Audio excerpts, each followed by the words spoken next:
Solène Niederkorn vous propose FinScale, un éclairage sur l'innovation dans le monde de la finance, de la banque et de l'assurance.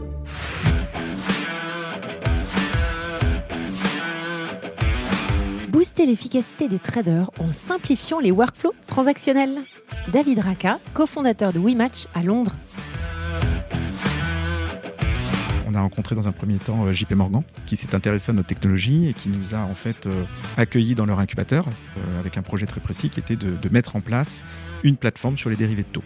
Donc JP Morgan avait identifié, alors étant le plus gros acteur des dérivés de taux sur un certain nombre de marchés, notamment sur les Euroswaps, ils avaient identifié effectivement un certain nombre de problèmes sur la façon dont ces Euroswaps étaient exécutés. On a travaillé avec leurs équipes trading, leurs équipes fonctions également, pour mettre en place cette plateforme qui traite aujourd'hui les dérivés de taux. Après s'être passé par les incubateurs de JP Morgan et de Société Générale, la start-up a développé des outils et une plateforme pour faciliter la vie des traders et faire table rase des tâches rébarbatives et chronophages de ces derniers. Nous regardons avec David tout le workflow du trading et comprenons que de nombreux processus peuvent gagner en efficacité et notamment une série de passations d'ordre encore effectuées à la voix dans pas mal de classes d'actifs.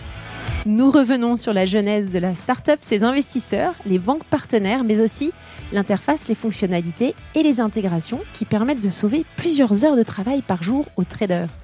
David nous explique les déploiements qu'ils ont effectués, comment ils ont productisé leurs solutions et lui ont apporté la couche conformité nécessaire pour répondre aux exigences de leurs clients. Enfin, nous terminons par la série B récemment annoncée et les objectifs affichés pour les prochaines années. Bonne écoute à tous!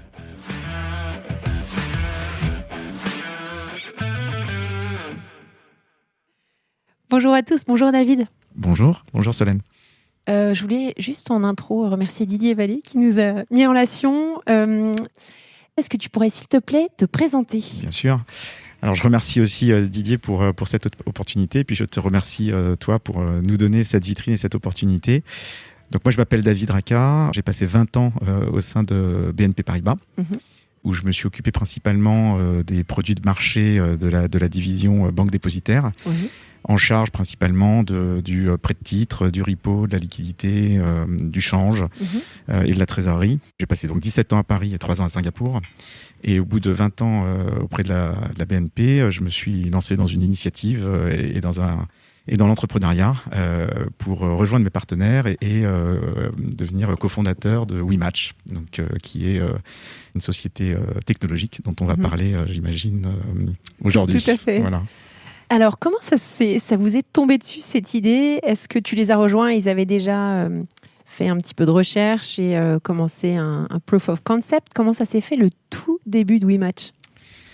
Alors le tout début, en tout cas en ce qui me concerne, c'est j'ai eu beaucoup de chance à Singapour de croiser en fait des profils très variés et notamment de me lier d'amitié avec deux personnes que je remercie encore aujourd'hui pratiquement tous les jours et qui m'ont expliqué que peut-être j'avais un peu une fibre entrepreneuriale.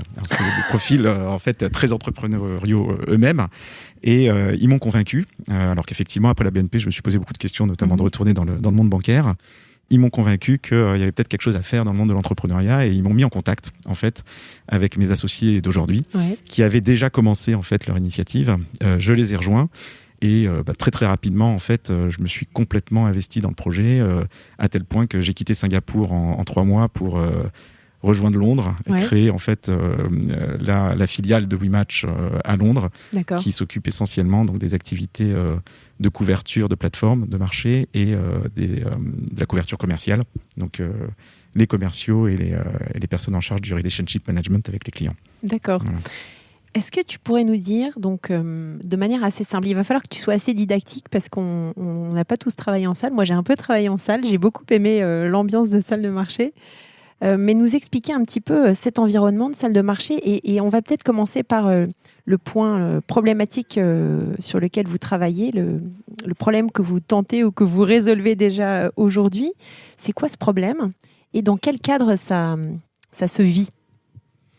Alors, on est parti en fait de quelque chose d'assez simple, qui est l'intermédiation. Donc, l'intermédiation, c'est qu'effectivement, dans les salles des marchés, les opérateurs, sur un certain nombre de produits, passent par ce qu'on appelle des brokers, donc en fait des intermédiaires qui leur permettent, en fonction du produit ou de la structure qui est recherchée, de récupérer le meilleur prix et d'aller chercher ce qu'on appelle la liquidité auprès des contreparties potentielles sur le marché. Cette activité de brokerage, donc qui est très répandue dans le milieu de la finance de marché, s'exerce beaucoup à la voix. Donc ça veut dire qu'on est dans une logique où finalement le trader il va prendre son téléphone, il va appeler un broker, il va lui dire ce qu'il veut faire, et le broker va soit décrocher aussi son téléphone, soit passer par des messageries électroniques de type Bloomberg ou Symfony, et rappeler son client trader pour lui dire voilà, je t'ai trouvé tel prix auprès de telle contrepartie. Donc ce sont ça me fait marrer parce que ça me rappelle plein de bons souvenirs et des fails aussi dont je te parlerai peut-être pas maintenant. Mais non, mais on peut en parler parce que justement, en fait, nous, ce qu'on voit et ce sur quoi, ce qu'on adresse en fait comme problématique, c'est qu'effectivement cette façon de travailler, cette façon de travailler à la voix sur ces produits de marché crée énormément de risques en fait pour les banques. Ce sont des risques opérationnels. Tu parles de fail, donc effectivement le fail c'est un défaut de livraison, donc effectivement qu'à la fin on s'est peut-être pas complètement mis d'accord, on n'a peut-être pas complètement compris ce qui se passe, ou il peut y avoir un mot qui a été mal entendu, un prix qui a été mal entendu, et du coup l'opération ne va pas se dénouer correctement, donc là ça crée des risques opérationnels et financiers pour les banques. Ça crée des risques aussi majeurs qu'on appelle des risques de conformité, de conduct en fait, et là la presse a énormément parlé en fait des scandales autour des manipulations de prix, que ce soit sur le Libor, que ce soit sur le Forex, enfin le marché d'échange. Et en fait, c'est vrai qu'à partir du moment où on laisse la liberté de fonctionner à la voix ou par téléphone, ça crée forcément des risques de conformité, avec une difficulté pour les banques de tracer en fait les opérations et de voir comment elles ont été opérées. Parce qu'évidemment, à partir du moment où on parle avec quelqu'un, il faut qu'on soit capable systématiquement de vérifier que toutes les procédures réglementaires ont bien été respectées, que la conformité est bien à l'aise avec la façon dont l'opération a été passée. Donc en fait, il y a une vraie tendance aujourd'hui dans le monde de l'industrie bancaire et notamment des marchés de capitaux à digitaliser en fait ces processus. Digitaliser pourquoi ? Pour pouvoir tracer en fait tout ce qui se fait et pour pouvoir éviter tout risque de non-compréhension ou tout risque de dérapage et tout risque également de ce qu'on appelle de information leakage. Donc c'est effectivement comment l'information va être véhiculée ou va être potentiellement transférée. Donc si effectivement une banque donne un ordre à un broker et que ce broker fait passer au reste du marché le fait que la banque va chercher à acheter ou à vendre tel produit, ça peut être très contre-productif, puisqu'effectivement si la taille est importante, ça va faire décaler le marché dans le mauvais sens pour la banque, de manière assez évidente. Tout à fait. Alors dans les produits dont on parle ici, on parle tout aussi bien des produits de taux que des dérivés actions. Ça couvre quel type de... Si tu pouvais nous donner quelques grandes familles de produits qui se traitent à la voix encore aujourd'hui. Énormément de produits aujourd'hui qui continuent à se traiter à la voix, les produits de change, notamment sur le change à terme, sur les swaptions par exemple, sont des produits qui se traitent encore beaucoup à la voix. Les dérivés equity, effectivement, sont des produits qui se traitent encore beaucoup à la voix. Et nous, on cherche à digitaliser les produits qui sont les plus on va dire normalisés. Donc aujourd'hui, on a dans WeMatch 3 grandes familles de produits. On a ce qu'on appelle le Securities Financing, qui regroupe trois structures: le Equity Swap, donc les swaps sur actions, le prêt de titres et le repo. On a une deuxième grande famille de produits qui sont effectivement les dérivés equity, avec les produits listés, donc qui vont derrière se dénouer en fait sur des marchés réglementés, sur des exchanges comme Eurex par exemple. C'est des calls, des puts Alors ça va plutôt être des futurs. On est plutôt sur des futurs aujourd'hui, donc des futurs que ce soit single stock ou des futurs sur indice ou des futurs sur dividendes. Voilà. Et on est aussi sur des produits plus exotiques en fait dans la famille des dérivés equity. Donc là, ça va être effectivement des call versus call par exemple. Et on a une troisième famille de produits qui couvre en fait les dérivés de taux, donc, et notamment les swaps euros. D'accord. Voilà. Pourquoi vous avez choisi ces 3 familles de produits ? Est-ce que c'est parce que c'est là où il y a le plus de volume, là où il y a le plus de contrariétés, là où il y a le plus de défauts, de problèmes opérationnels ? On a commencé sur le securities financing parce que c'était notre monde. Enfin voilà. Donc moi, mes associés d'aujourd'hui traitaient sur du securities financing, sont des anciens brokers. Moi, j'ai travaillé pendant 20 ans sur le securities financing au sein de BNP Paribas. Donc on a pu capitaliser sur nos connaissances produits et notre réseau, enfin en tout cas le réseau que moi j'avais construit pendant 20 ans au sein de la banque pour pouvoir onboarder les banques dans notre solution et les faire leur faire adopter la solution WeMatch. Au cours de notre voyage, depuis 4 ans, on a rencontré et on a croisé 2 grosses banques. Donc on a rencontré dans un premier temps JP Morgan, qui s'est intéressé à notre technologie et qui nous a en fait accueillis dans leur incubateur pour pouvoir, dans le but, avec un projet très précis, qui était de mettre en place une plateforme sur les dérivés de taux. Donc JP Morgan avait identifié, alors étant le plus gros acteur des dérivés de taux, en tout cas sur un certain nombre de marchés, notamment sur les Euroswaps, ils avaient identifié effectivement un certain nombre on appelle de pain points, donc effectivement de problèmes sur la façon dont ces Euroswaps étaient exécutés. On a travaillé avec leurs équipes trading, leurs équipes fonctions également, toutes les fonctions, pour mettre en place cette plateforme qui traite aujourd'hui les dérivés de taux. Et puis une fois qu'on a fini le projet avec JP Morgan, on a été approché par Société Générale qui s'est dit tiens, qu'est-ce qui se passe et une solution pour les dérivés actions. Exactement. Société Générale a une magnifique franchise sur les dérivés actions. Ouais. Et ils se sont dit, on s'est tous dit d'ailleurs, que capitaliser sur la technologie WeMatch pour proposer des plateformes dérivées actions avec le support technique et la connaissance et l'expertise des équipes de la Société Générale, c'était un beau projet qu'on a lancé en 2019 et du coup on a également intégré leur incubateur pour pouvoir rentrer dans cette logique produit avec ces équipes de la Société Générale. Donc vous connaissez tous les incubateurs des grands groupes financiers. On en a fait deux. Voilà. Ok.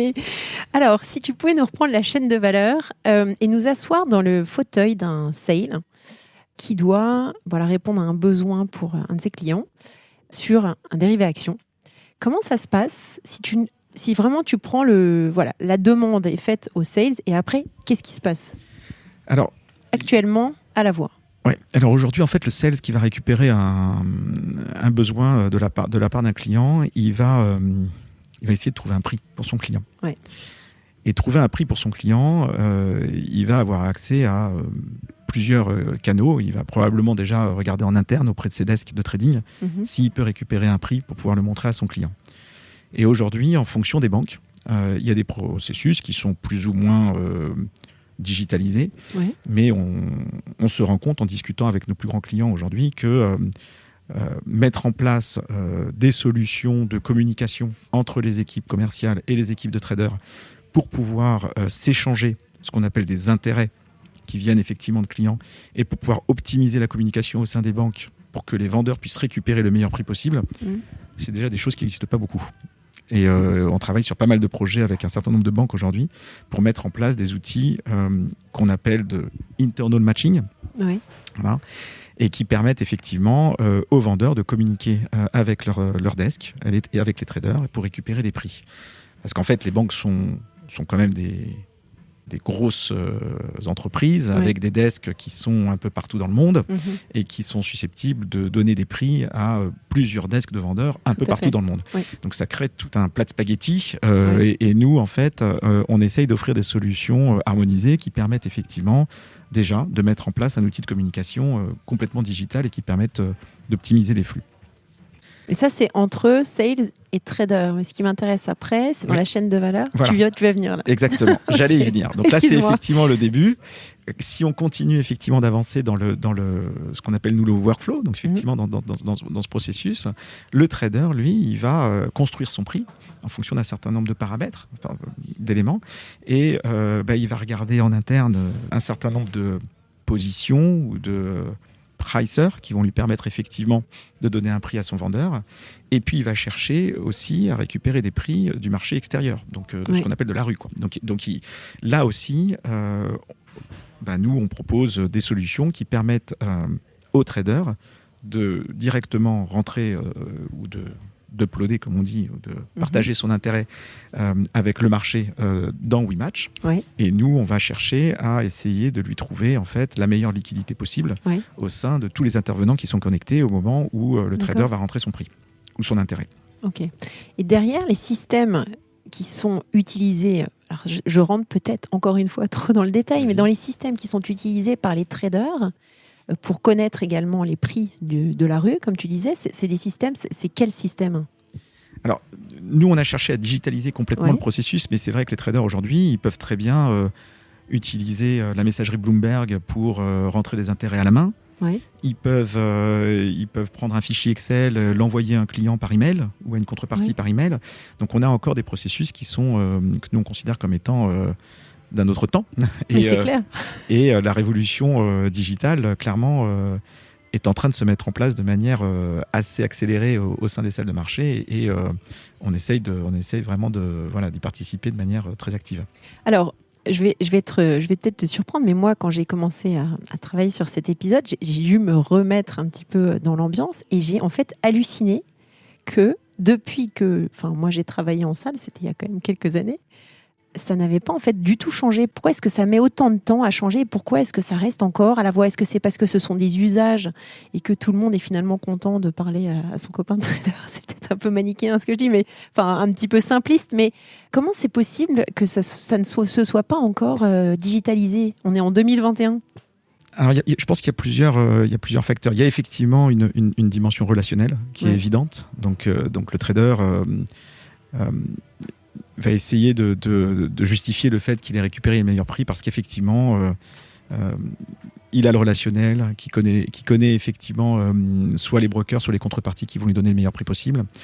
En fonction des produits, on est aussi dans certains cas de figure, dans des produits qui sont très liés par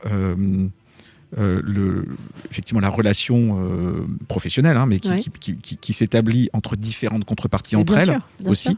Donc ça joue beaucoup.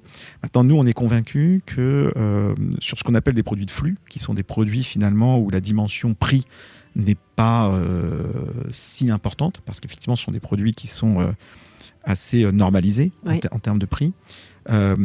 C'est le workflow qui est le plus important. Et qu'en fait, nous, on se rend compte en discutant avec les traders que quand on leur trouve une solution digitale qui leur permet de gagner du temps et d'économiser du risque, très souvent, ils sont très, très contents, en fait, parce qu'ils peuvent potentiellement passer plus de temps sur des tâches qui vont être plus à valeur ajoutée, et là où ils vont effectivement se concentrer pour vraiment créer de la valeur pour la banque sur des produits plus structurés, plus complexes, où effectivement, il y a un vrai travail de prix.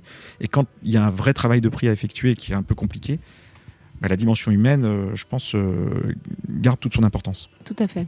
Alors, je te remercie beaucoup d'avoir vraiment bien détaillé toute cette chaîne, tout ce workflow. Quand vous avez conçu votre solution, qu'est-ce que vous avez commencé à développer ? Et sachant que c'est un système qui fonctionne quand même un peu à l'ancienne, qu'est-ce que vous avez trouvé quand vous avez ouvert le capot et que vous avez voulu connecter votre système à votre premier client ? Alors, je pense qu'il y a deux choses, en fait. On a commencé de manière très classique et très, très, très intuitive sur le matching, c'est-à-dire, effectivement, permettre de créer des solutions qui offrent aux traders la possibilité de traiter, d'exécuter, de trouver de la liquidité, de leur trouver des contreparties. Donc, on est sur une logique de trading, quoi. Et là, on vient effectivement se mettre dans un cadre concurrentiel qui est ce dont on parlait tout à l'heure, qui est effectivement le brokerage à la voix. Et on s'est rendu compte que c'était un marché effectivement encore très important. Les plus grosses banques payent aux 3 plus gros brokers autour de 5-6 milliards de dollars par an. Donc c'est quand même des montants assez importants. C'est des montants assez importants, mais ramené à la taille des marchés financiers, des marchés de capitaux, on s'est rendu compte aussi que finalement, les banques dépensaient énormément également en interne, en tech. En interne et en externe, auprès de leurs fournisseurs. Et que là, on n'est plus sur un marché à 5-6 milliards, on est plutôt sur un marché à 50. Et finalement, on s'est rendu compte que là où on pouvait apporter vraiment beaucoup de valeur aux banques, c'est en travaillant sur le workflow, ce dont on parlait tout à l'heure. Ouais. Et plutôt que de se focaliser sur la liquidité et le trading, de se focaliser sur le processus, de s'asseoir avec nos utilisateurs, avec les traders, et d'essayer vraiment de comprendre là où on peut leur apporter de la valeur. Et c'est ce que tu disais, c'est comment je me connecte à ton système, comment je vais t'envoyer effectivement un report que tu vas juste pouvoir interpréter, copier-coller, digérer, parser, rentrer directement dans ton système pour pouvoir calculer tes coûts de funding moyens, tes coûts de financement moyens. Comment je peux te créer un petit bouton sur la plateforme qui fait que quand tu vas cliquer sur ce petit bouton, tout d'un coup, ça va générer un email à ton client dans le format que tu veux, avec la pièce jointe que tu veux. Et en fait, à partir du moment où on commence à rentrer dans ces discussions avec les traders, on se rend compte qu'ils sont très preneurs, très gourmands, et qu'en fait, on arrive à leur développer des solutions qui leur font économiser une demi-heure ici, 3/4 d'heure là, 1 heure là, et qui, in fine, en fait, augmentent le taux d'adoption. Et alors ce qu'on se dit, nous, de temps en temps, c'est qu'on les rend même addicted, quoi. C'est-à-dire qu'ils viennent vraiment addictés. Et à partir du moment où le trader, il a trouvé dans WeMatch, effectivement, son produit et qu'il est complètement confortable, c'est là où, finalement, on a rempli notre mission, quoi. Donc, si on regarde l'interface utilisateur, ça ressemble à quoi, votre solution ? Alors l'interface utilisateur, elle est très simple parce qu'on est sur un outil qui est web-based. Donc c'est effectivement avec un simple browser, en fait, le trader peut accéder avec un certain nombre de sécurité, évidemment. Mais une fois qu'il est dedans, c'est quand même un outil assez intuitif. Et en fait, le trader a la possibilité de passer, en fait, en fonction de ses mandats, d'un produit à l'autre, d'une structure à l'autre. Et puis il peut suivre ses intérêts, les intérêts qu'il a partagés, en fait, avec le reste de la communauté. Il peut suivre ses positions, il peut suivre ce qu'on appelle ses événements futurs, donc, parce qu'on s'intéresse également à tout le cycle de vie, en fait, des produits qui sont gérés dans l'outil. Il peut suivre ce qu'on appelle ses analytics, donc il va voir effectivement un certain nombre de reports qui vont lui donner qui vont lui permettre de piloter, en fait, son activité par contrepartie, par devise, par maturité, par spread. Voilà. Donc on a mis en place toute une batterie d'outils qui lui permettent vraiment de piloter son activité par produit au sein de la plateforme. Et dans le back-end, comment ça se passe ? Comment est-ce que vous intégrez au système existant de Société Générale ou... Alors, on est très connecté, donc on a effectivement ce qu'on appelle une API qui permet effectivement, c'est une API web qui permet effectivement de se connecter au système des clients et des banques avec lesquels on travaille. On est connecté aussi avec le marché, entre guillemets, donc on est connecté avec les exchanges, comme avec Eurex par exemple. On est connecté avec des fournisseurs de post-trade, comme Pyroom par exemple sur le prêt de titre, ou comme MarketWire sur les dérivés de taux. On est connecté avec également des sociétés qui offrent le reporting réglementaire, puisqu'effectivement on est dans une logique réglementaire assez lourde aujourd'hui, et on a mis en place des API avec des boîtes comme Trax par exemple, qui permettent de générer du reporting réglementaire au sein des régulateurs européens et anglais notamment. D'accord. Et donc vous avez toujours votre audit trail qui vous permet de suivre les différents événements et tu peux suivre exactement tout ce qui s'est passé dans l'interface de ton trader. Voilà. Et ça c'est en fait l'un des arguments de vente également, que ce soit ce qu'on appelle nous top-down ou bottom-up, mais effectivement, le fait d'avoir un audit trail, ça permet, en cas d'interrogation de la part de la département conformité, par exemple, sur un trade qui aurait été fait, la conformité, souvent, elle va aller voir le trader ou le responsable du desk pour dire ce trade-là, est-ce qu'on peut avoir le détail de la façon dont il a été fait. Donc si ce trade a été fait à la voix ou via des canaux qui sont difficilement traçables, c'est toujours un peu compliqué. Il faut retourner dans le temps, il faut écouter des bandes, c'est un peu compliqué. Dans WeMatch, il n'y a pas ça, quoi. Donc dans WeMatch, on a juste une référence de trade, et puis quand on demande la référence de trade, on peut avoir tout l'audit trail du moment où l'intérêt a été rentré dans la machine jusqu'au moment où la confirmation a été envoyée, en passant par toutes les étapes de la négociation. Et ça, c'est du clic. Et l'un des points très importants dans WeMatch aussi, c'est qu'on n'a pas de chat. Ah ouais. On n'a pas de chat. Et ça, en fait, ça nous permet de digitaliser toutes les actions avec des clics. Donc, c'est effectivement du clic et tout est précodé. Ce qui nous permet d'éviter de rentrer dans une logique où le trader va avoir un free text. Et il va pouvoir rentrer ce qu'il veut. Donc ça, on ne peut pas le faire dans WeMatch aujourd'hui. Ok. Comment tu fais, sachant que tu t'adresses à une variété de clients qui ont des processus internes assez lourds, et notamment, tu parlais de la conformité, de l'audit, etc. Comment faire que votre produit reste un produit et ne devienne pas un projet pour chacun des clients ? Est-ce que ce que vous proposez est facilement standardisable d'un client à l'autre ? C'est une excellente question, en fait. Et c'est vrai que on arrive aujourd'hui à un stade de développement où, sur certains produits, je prends par exemple l'exemple des swaps sur actions, les equity swaps. Ouais. On a géré tellement de projets avec tellement de clients, assez gros, qu'on peut se permettre aujourd'hui de dire qu'on a une solution qui commence à être une solution de marché, qui peut être effectivement quasiment utilisable en mode plug and play auprès d'autres clients qui d'ailleurs toquent un peu à la porte en ce moment, parce qu'ils le savent. Maintenant, au démarrage, il est évident qu'on rentre en mode projet. Donc, les premiers clients qui ont utilisé la solution sont rentrés avec nous en mode projet, ont pris la décision en interne d'utiliser la technologie WeMatch et nous ont donné leur cahier des charges sur lequel on a travaillé le plus rapidement possible pour pouvoir livrer effectivement petit à petit les fonctionnalités qui étaient demandées. Mais ce sont quand même des produits de marché. In fine, un equity swap qui est traité par une grosse banque à Londres va être le même equity swap a priori qui est traité par une banque en Espagne ou en Italie ou en France. Oui. Et du coup, on a la possibilité aujourd'hui de venir avec une solution qui est une solution de marché, parce que la façon dont fonctionne WeMatch, c'est que toutes les fonctionnalités qu'on développe quand elles sont demandées par des clients, elles sont disponibles pour les autres clients. Oui, tout à fait. Et on a cette possibilité également et cette particularité qui consiste à rendre l'outil très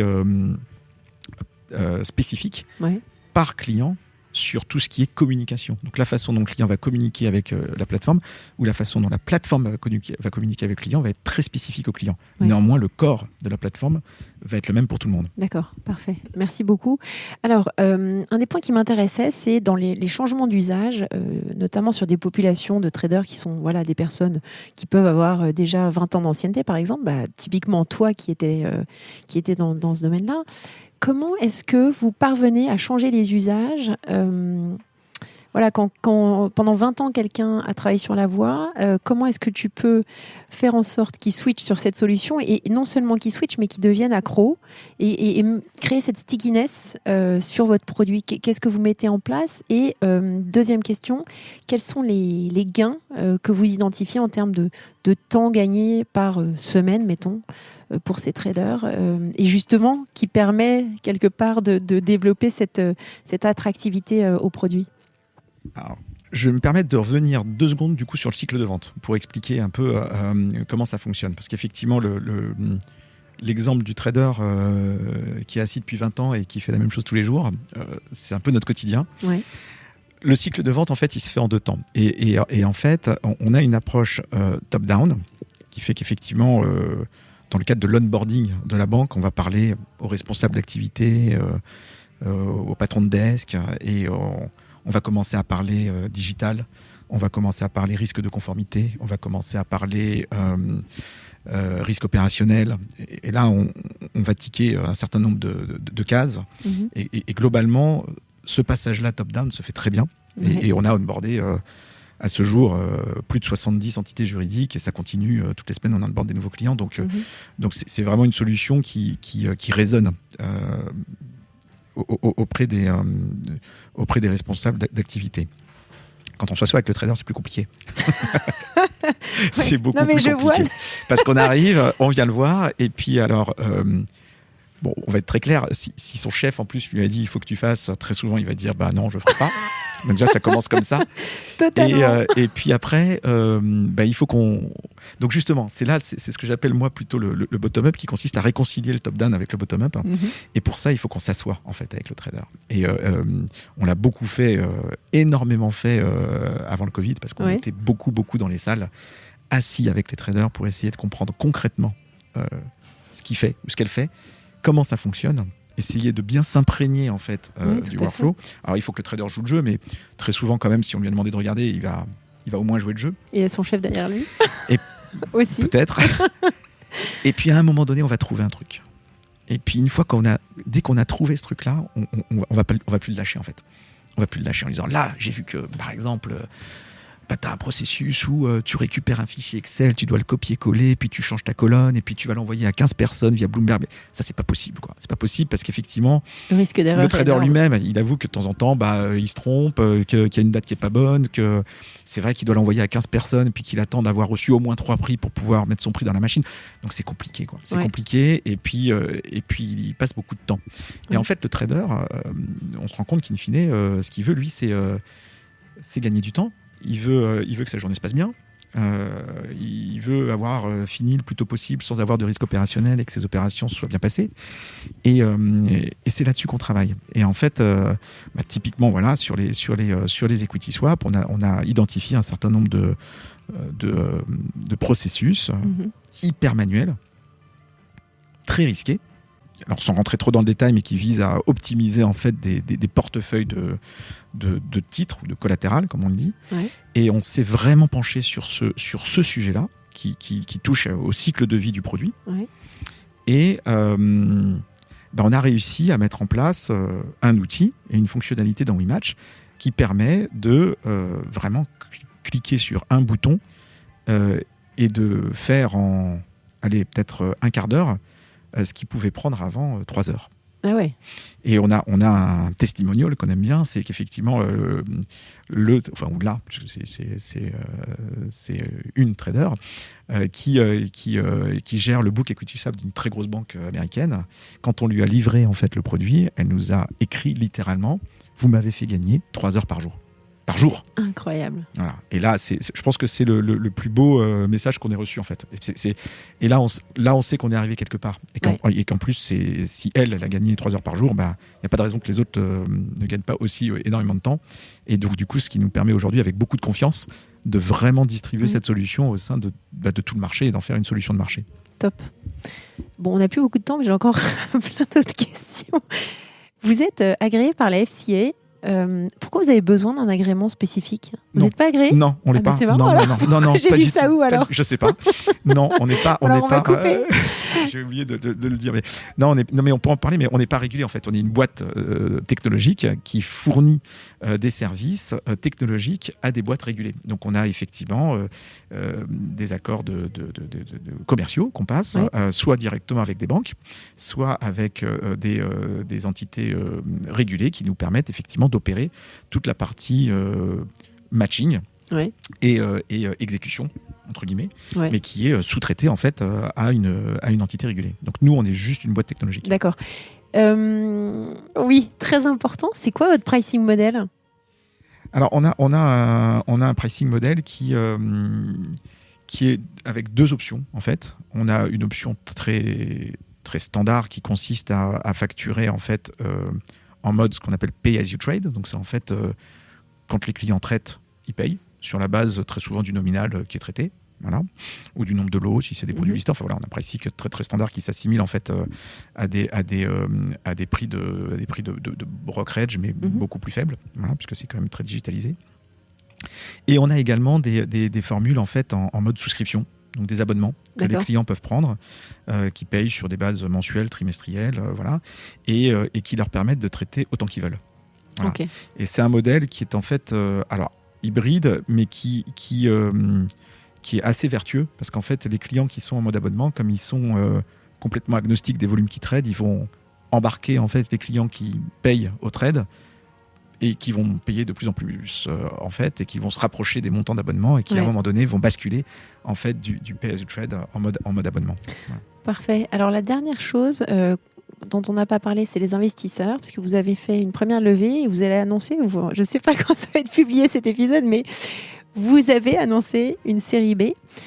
Tu pourrais nous dire un petit peu, sans forcément citer les noms qui rejoint ce nouveau tour de table, et justement, qu'est-ce qui va vous amener à faire dans les prochaines années ?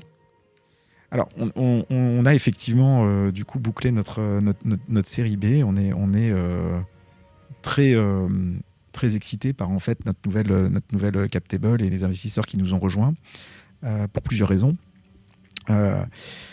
D'abord parce qu'on a été sursouscrit, donc on est très très très très très heureux, et c'est vrai que c'est une reconnaissance du modèle et des succès en fait depuis qu'on a lancé la société. Donc c'est déjà très très excitant et très prometteur. Et puis on a enrichi vraiment notre cap table. On était aujourd'hui avec nos investisseurs, on va dire seed money, qui étaient nos partenaires du début. On avait deux banques, et c'est public, donc JP Morgan et Société Générale, qui étaient dans notre capital. Et là, on a en fait intégré au sein de notre capital Deutsche Börse, qui est en fait donc un exchange. Et deux VC en fait qui ont rejoint également la cap table de WeMatch. Et ça nous permet effectivement d'avoir un équilibre qui nous paraît vraiment très très prometteur, parce qu'on a les banques d'un côté qui effectivement nous nourrissent en projet, qui valident en fait nos business models, qui nous accompagnent, qui nous supportent. On a effectivement maintenant un exchange qui nous permet vraiment de développer des solutions qui sont destinées à l'ensemble du marché. Et ça, c'est vraiment notre stratégie. On travaille pour l'ensemble du marché, pour toute la communauté, que ce soit les banques, que ce soit le buy side, que ce soit les institutions financières, que ce soit... Voilà, et au sein des banques, on travaille avec les traders, avec les sales. Donc on est vraiment très très très très ouvert en fait dans notre business model. Et puis on a des VC qui évidemment vont s'assurer que on continue à travailler pour le compte de nos investisseurs et faire progresser la valorisation de la boîte. Et votre objectif à 3 ans, c'est quoi ? Alors notre objectif à 3 ans, ça va être de vraiment continuer à accompagner notre croissance en Europe, de renforcer nos équipes et de s'équiper pour pouvoir continuer à déployer nos offres à l'ensemble du marché. On a un objectif qui est de déployer assez rapidement nos produits et notre offre aux États-Unis. Donc d'ici le début de l'année prochaine, je pense qu'on aura une structure aux US avec une petite équipe, sachant qu'on a déjà une première plateforme qui depuis le mois d'octobre dernier est très centralisée sur les equity swaps sous-jacents US, donc, et qui a vraiment très très bien démarré. Et on va également, j'imagine, deuxième moitié de l'année prochaine, regarder ce qu'on va faire aussi en Asie. Donc notre objectif vraiment à horizon 3 ans, c'est d'être complètement global sur déjà ces 3 classes d'actifs-là. C'est déjà c'est déjà une belle roadmap. Et on regarde évidemment tout ce qui tourne autour du blockchain, de la DLT et des crypto-assets aussi, voir effectivement comment on peut contribuer à ces évolutions qui sont très structurantes sur les produits financiers. Tout à fait. J'ai oublié de te demander combien vous étiez et combien vous envisagez d'être dans 3 ans. Alors, on est un petit peu moins de 30 aujourd'hui sur 3 sites, donc Tel Aviv, Paris et Londres.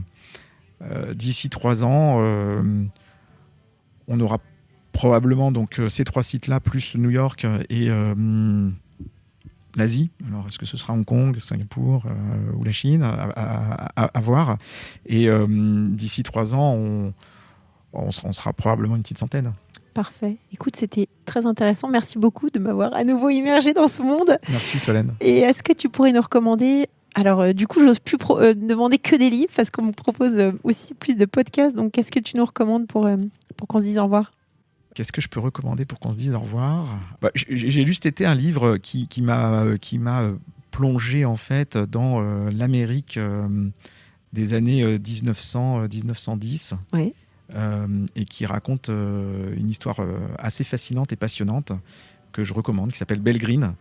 Et c'est un petit clin d'œil pour l'un de nos investisseurs, puisque ça raconte également un peu l'histoire de ce monsieur qui a un peu forgé la finance américaine des années 1910 et qui s'appelle JP Morgan. Voilà. Parfait. Merci beaucoup David. À bientôt. Merci, à bientôt. Merci à tous pour votre écoute. Je suis ravie d'avoir partagé ce moment avec vous. N'hésitez pas à me contacter sur Twitter ou LinkedIn pour me faire part de vos commentaires ou de vos réactions. Et je compte sur vous pour noter cet épisode sur vos plateformes de podcast préférées. À la semaine prochaine!